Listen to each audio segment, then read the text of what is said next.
so what I want to talk to you about today are some various issues of structure in our poems.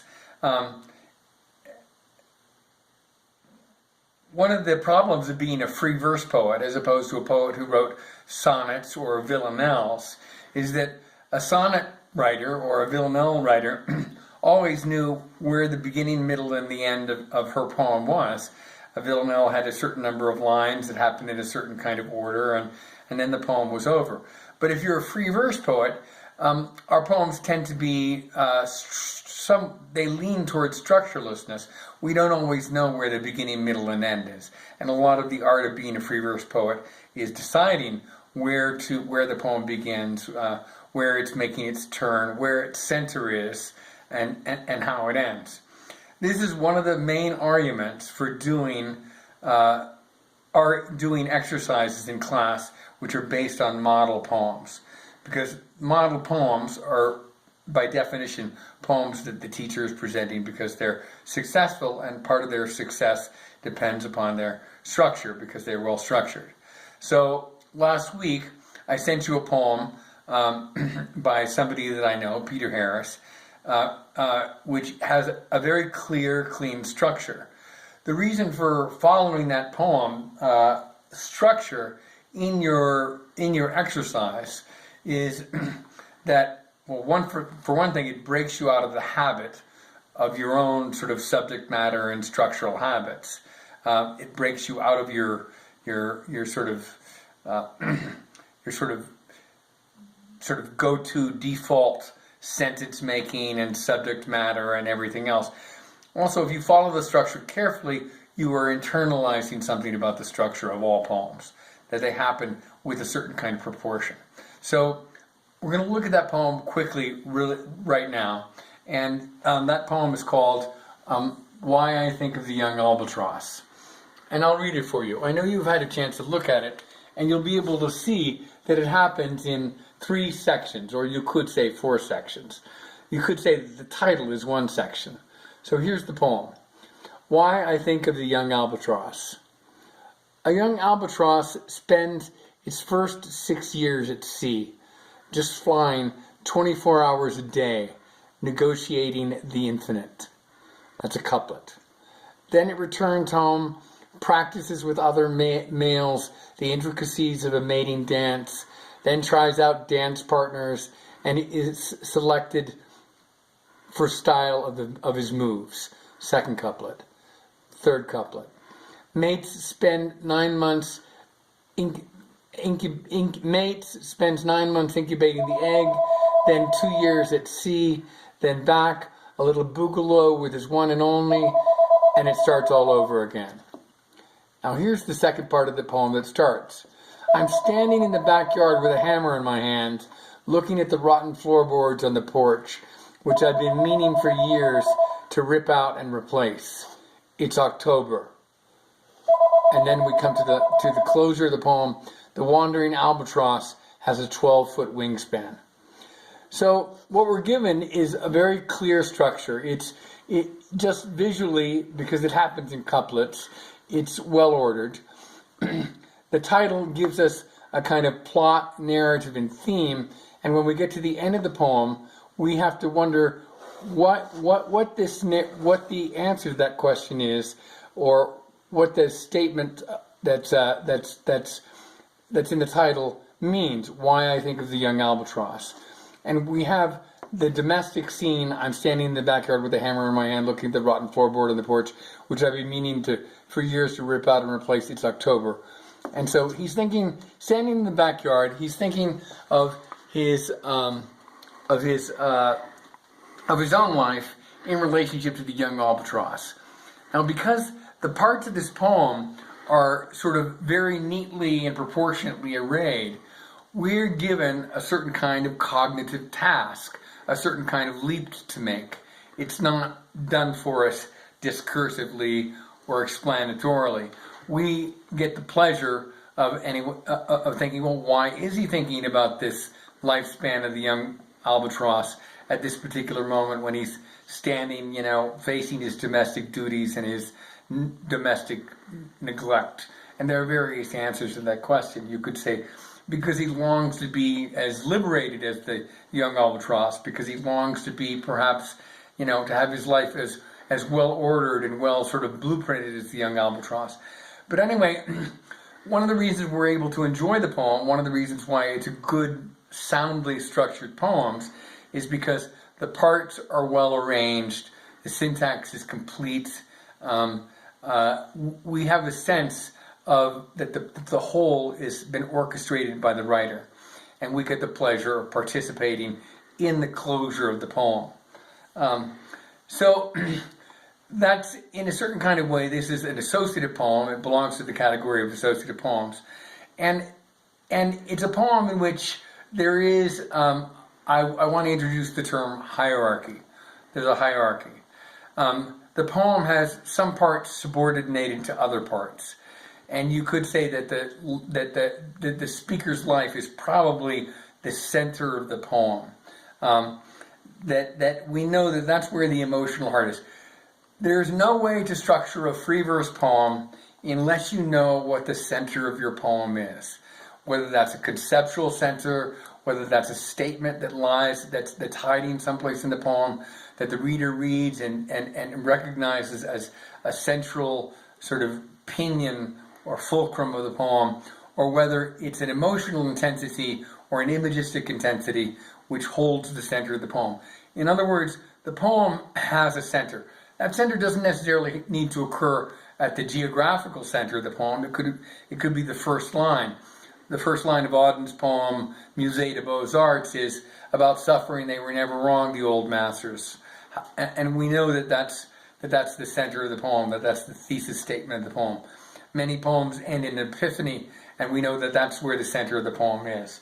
So in this case, we probably know that the center of the poem is in the emotional crisis, even if it's a quiet crisis, in the domestic scene of a speaker. But the poem is well orchestrated and well structured, and we feel secure in it, that we have time to deduce the relationship between the parts, the relationship between the statements and the examples. So we can say that this is a hierarchical poem, and it's rationally organized, even if it is an associative poem. So let me introduce you to this ridiculous little diagram that I've made right here, which is basically to say that a good poem, at least in the traditional sense, one kind of poem, one valuable type of poem, is hierarchical. And you could say that it has a triangular shape because some moments are more important than other moments. You could say that here at the base of the triangle, it has a fund or a database of examples and images, which all in a certain way funnel into the point. That point could be emotional or it could be conceptual. In grammatical terms, this is known as, these poems usually employ something called hypotactic syntax. And basically it means that some moments are less important than others. Some moments are grammatically subordinated to others. And some moments are primary, and some moments are secondary. So such a poem, a hierarchical poem, which uses hypotactic syntax, what it has is it has a certain kind of power. It has the power of precise relations. So in the poem we just looked at, we can see and we can sense that there are precise relations between the different parts of the poem. There are a lot of different ways, different legitimate ways to organize a poem. But let me show you an example. If that's an example of a hypotactic poem that is hierarchically arranged, let me show you a poem that is arranged in a much more fragmentary way that is not hierarchical. And we'll look at this poem right here. Poem by Eduardo Corral. And I'll read the poem. La Palona, mixed media, Esther Hernandez, 1980. In a weird way, like the other poem we looked at, this has a lot of information in the title. We know it's sort of coming in reference to a piece of visual art that we do not have in front of us. So already it's in a certain way kind of leaning on something that we can't see. It's sort of trying to, you could say, cheat with hidden evidence. But let's look at how the poem is built, okay? Fist of ice skin, trellis, pagan, rubble, whistling ash. Okay, non-grammatical sentence, no verb. A phrase, turning up dark's salt rattle arctic. Again, no verb. Ruka sentries cut and crushed cocaine terrace. Thumbed gold flock of knots, chafoso grammar. Woven moth dust, an egg cracking into Arabic. As pretty as a gust, Zicket's blood collar, a fable. Braided and quickly dressed in milk bone flour. Okay, so if this poem is not built on a hierarchical basis, what basis is it built? What is its appeal to us poetically? Well, it's got really strong images and strong language, and so it has a certain kind of flavorful force. There's also something about the fragment which is really quite sexy, and about disorganization, which implies an emotional intensity. Why does the use of fragments and disorganized structures, disorganized sentences, which don't necessarily occur in any predetermined order, why are they appealing to us sometimes in poems? Well, because what they imply is that the speaker has very, very strong feelings, and that his or her psyche is in the midst of a highly subjective state of intensity.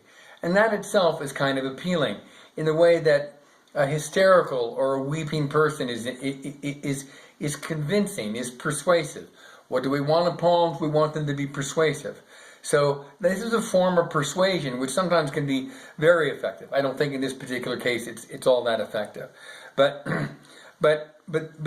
so a poem is a picture, this is the main point I want to make to you, is a picture of the human psyche.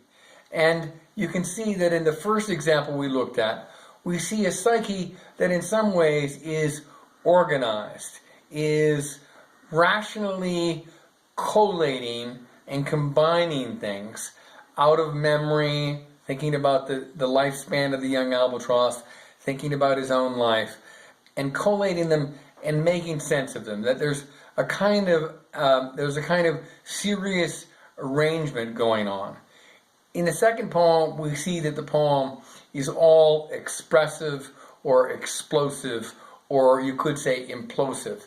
We're pulled into the interior of the psyche, and that is quite kind of interesting because it's kind of molten and lava-like and chaotic. This is a different kind of appeal. Each one of these poems is basing their organizational structure on very kinds of different foundations. Now, one of the ways that we can question ourselves about the integrity and about the completeness of a structure of a poem, a free verse poem, is does it have all its parts? Are the parts in an inevitable order? Could they be rearranged? If the parts can be rearranged and the effect is basically the same, then probably the poem is not in its ultimate perfected form. Its structure isn't tight. So with a fragmentary poem, very often you see that 9 more fragments could be put into the poem, and the poem would read as legitimately as it does now. It would read, we would just take it for granted that it's a whole, that it has integrity, that the speaker has combined all the necessary parts and left nothing unnecessary, and left all the unnecessary parts out. But with a fragmentary poem, it's extremely hard to tell that. And that's the advantage of a poem that uses a hierarchical structure, a hierarchical mindset in a certain kind of way, rationality, and a grammar which is an organizing grammar as opposed to a disorganizing grammar, versus one that is using a more chaotic, although emotionally intense, fragmentary kind of grammar. And so that's where we'll end that lesson right now, and then we'll come back and look at a few more examples.